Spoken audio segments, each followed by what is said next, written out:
I wasn't trying to make a mashup of Bitches Brew and Asian folk music and something. It wasn't like, it's just pure sounds. I was just hearing all these sounds in my head, and then I was able to imagine the people who could make those sounds. You know, how do you get a tuba player that can, you know, create the sound of a cave, you know? Well, you get Marcus Rojas, and then you have a tuba player that can bring you into a new world of sound, or a slide guitar player like David Tronzo, or those weird textures and things that I was looking for. The cellist, who was a Canadian guy, actually, Rufus Cappadocia. You know, everyone was, you know, handpicked. And then, you know, Thomas Chapin played flute, and he was astounding. He passed away a year after that from leukemia. I was really, really lucky. I tried so hard with the second record to beat that, to make a better record, and I was trying so hard that Tio Macero and I got into several arguments during the making of the second record, because he had ideas. He was like, man, go back to what you're doing with the first record. So the second record, I tried to put more jazz on it, and that album was called Drift. And that album got a lot of critical acclaim. They both did.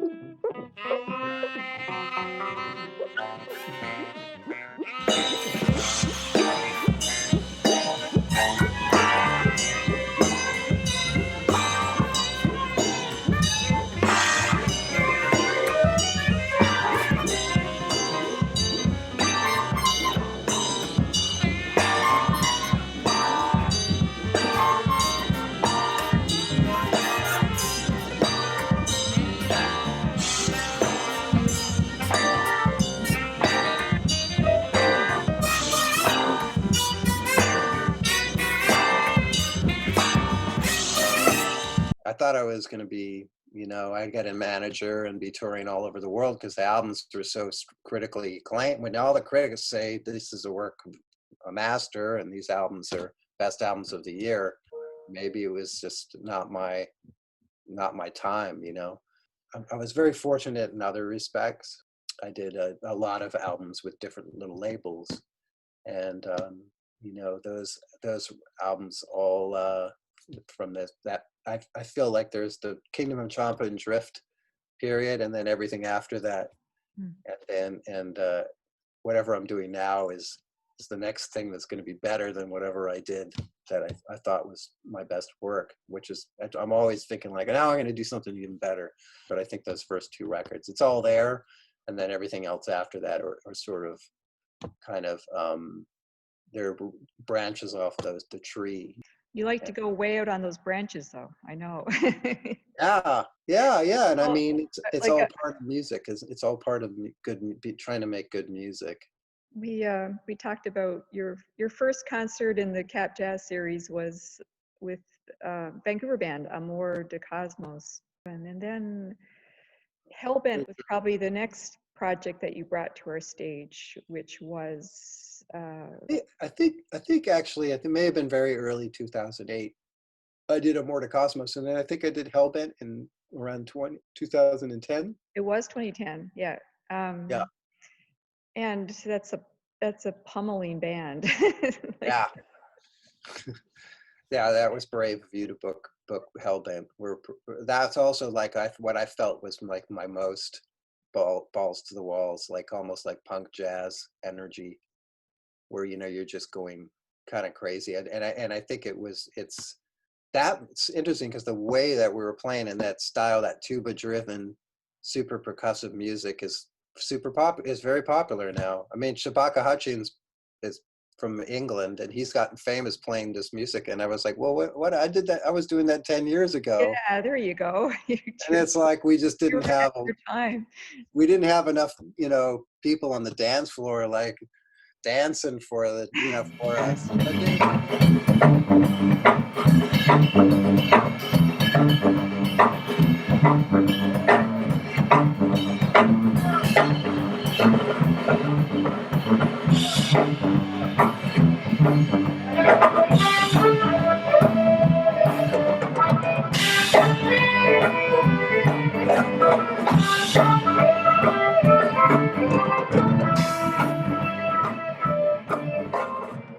this is a sit-down venue. People aren't moshing in front. And when you did Hellbent, I'd heard the recordings, and I was really excited about this quartet with violin and tuba and drums and yourself and sax.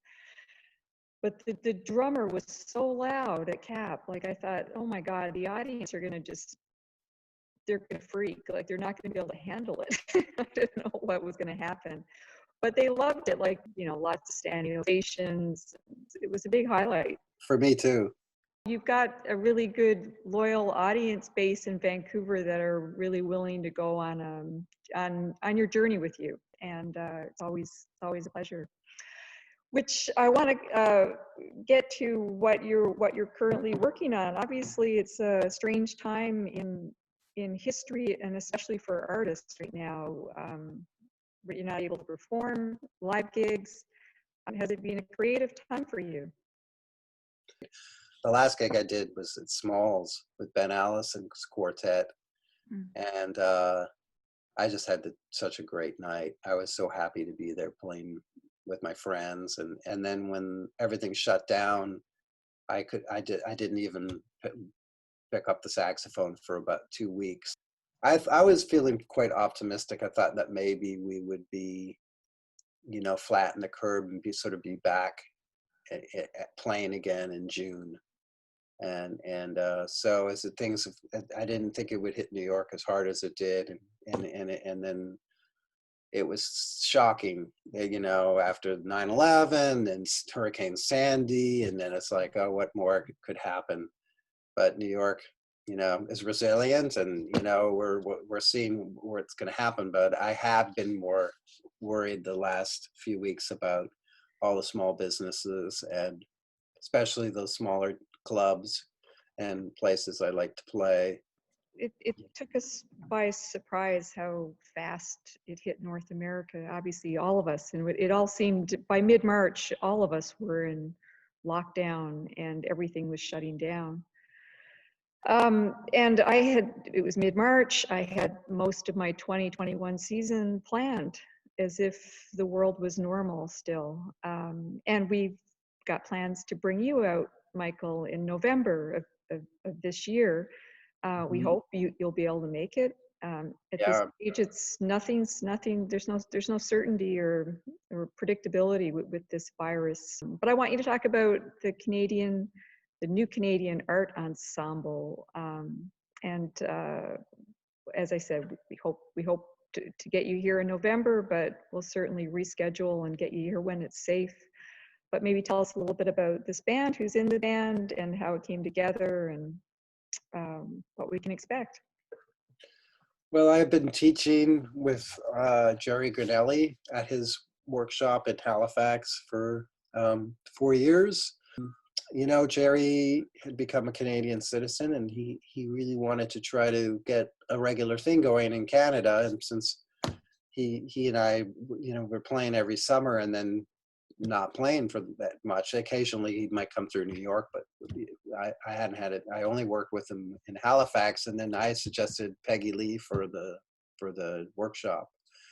And it's a different workshop. It's not a jazz workshop. It used to be. It's called the Creative Music Workshop, and it's really for the people interested in improvising and making spontaneous. We call it spontaneous composition. So Jerry, he's originally from the Bay Area, and he's turning 80 later this year. So he's a living legend. He's on the original Charlie Brown Christmas soundtrack with Vince Guaraldi Trio, and that's kind of for sure what has made him famous.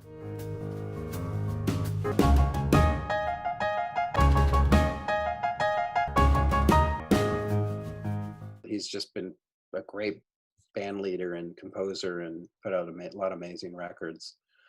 And so he and Peggy and I played at the Ottawa Winter Jazz Fest last year. And then so we thought, well, why don't we try to do this with another member? So we brought in Chris Gestrin, and then Jerry arranged for us to record at Banff.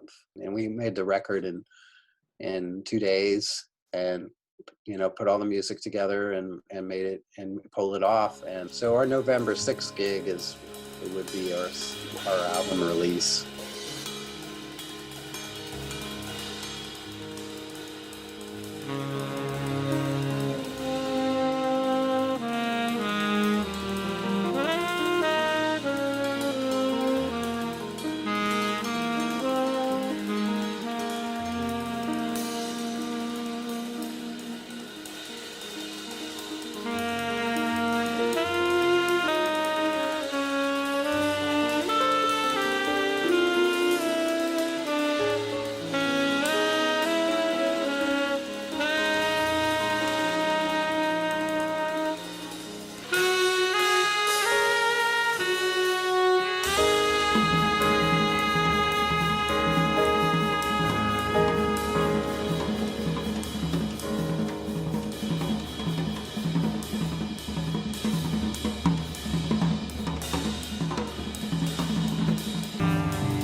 Hopefully you'll be able to do concerts even if you can't have a live audience. But I think things are going to relax in Canada a lot faster than they will here in New York City. I think they're relaxing faster everywhere. Could you see this happening with you and Jerry and Peggy and Chris coming together remotely to perform? No, not with the technology. It's not there yet. Yeah. No, and the reason all the online things sound good is that people are used to being in recording studios. Yeah. And that's basically what you're doing, is you're just creating a recording like you would in a recording studio, like multi-tracking, and professional musicians are where we, that's what we do for a living. So those recordings always sound really good.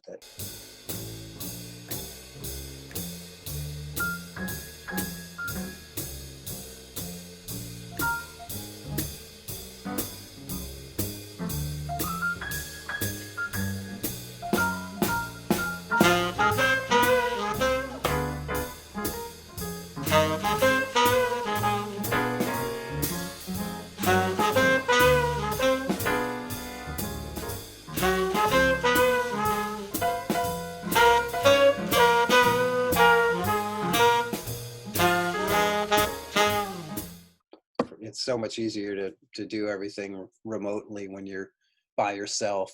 You can fix every little thing and move it and tweak it and then send it in, and it all comes together. I call it Lego. It's like Lego jazz, Lego music. It's everything, just one piece at a time, and then, hey, it's a castle. It's never going to replace the live experience. No, we all know that. I'm We've grown up with live music. It's the greatest, seeing music live, and there's no replacing it. It's been around since the beginning of time, and it'll come back. We're gonna have to be patient, but it will be back. I think once people start to relax a little bit, it would really help. I think there's a lot of misinformation right now, and a lot of fear-driven issues still, and that's understandable. When people start to feel comfortable and safe, they'll be able to. I mean, you couldn't pay me to get on a plane just to go somewhere, just because I want to go somewhere. I mean, I know people who just seem to want to travel all the time, no matter what. I'm like, I'm fine, but if you could please just make it so I can go down to that little bar in the West Village, so I can go play a couple, some tunes with some friends in the corner. You want to go play? I'll play out the window, and you stand out in front of the house, and let's just play because I can't take this anymore. I got my first gig, and I'm going to be playing solo saxophone for people standing in line in a food line in Red Hook, which is not too far. I'm kind of in my neighborhood, actually.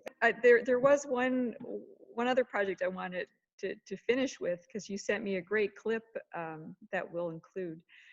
That got interrupted by COVID. Was you've been celebrating a legacy of Eddie Harris, and you're really good at Lucky Thompson, Eddie Harris, some forgotten legends, Herbie Nichols, another kind of, someone who probably didn't get their just due during their time. So maybe tell us a little bit about Eddie Harris, and called the project Eddie Who, and it got interrupted. I had been a fan of Eddie Harris, and we did a cover of his tune "Listen Here" on the Slowpoke at Home record.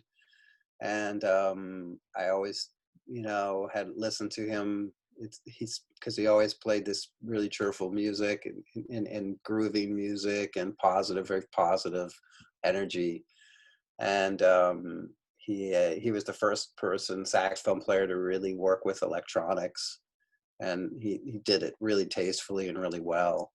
And actually today, one of my favorite saxophone players, Scott Robinson, mad genius. He's truly a really amazing human being. And he sent me a link to Soul Train, to Eddie Harris on Soul Train.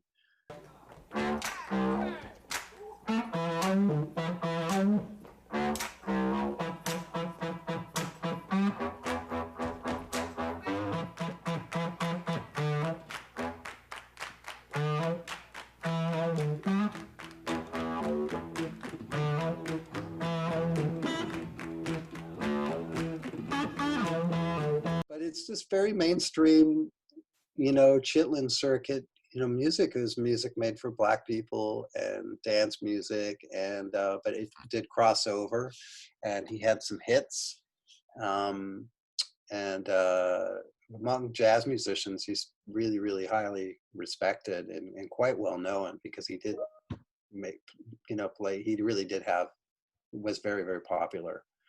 And then through the 80s, he started doing more, disco dance music and singing more and playing keyboards. He's a very versatile musician. And then right at the end of his career on Columbia, he made an album with some stand-up on it, and they didn't like that at all. So he got dropped. And then I think he just kind of just lived, he made great books about jazz techniques and things, and remarkable saxophone player. I mean, amazing technique, just incredible sound and range. And that's why I fell in love with his tunes and his playing. And then I decided to try to put together this drum and tuba combination to work with the music.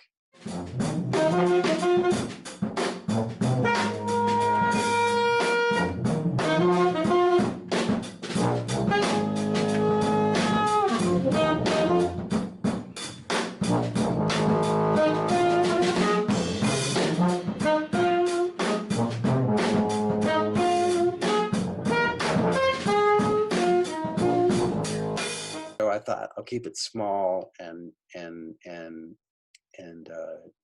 keep it, really it's interesting in terms of the arrangements.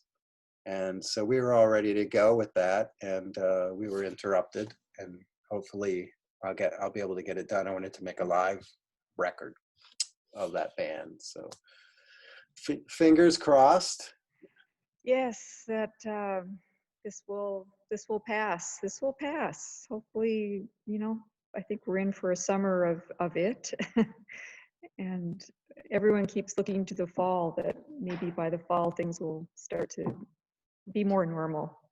Yeah, well, maybe hopefully by midsummer it'll be, we'll see. we'll see you start to see the light at the end of the tunnel. and people- Michael, happy birthday again. Thanks so Thank much you. for spending a bit of your birthday with us. Really hope next time we see you, we'll be right here on this stage. I can't wait. Me too. Thanks, Okay, Fiona. take care.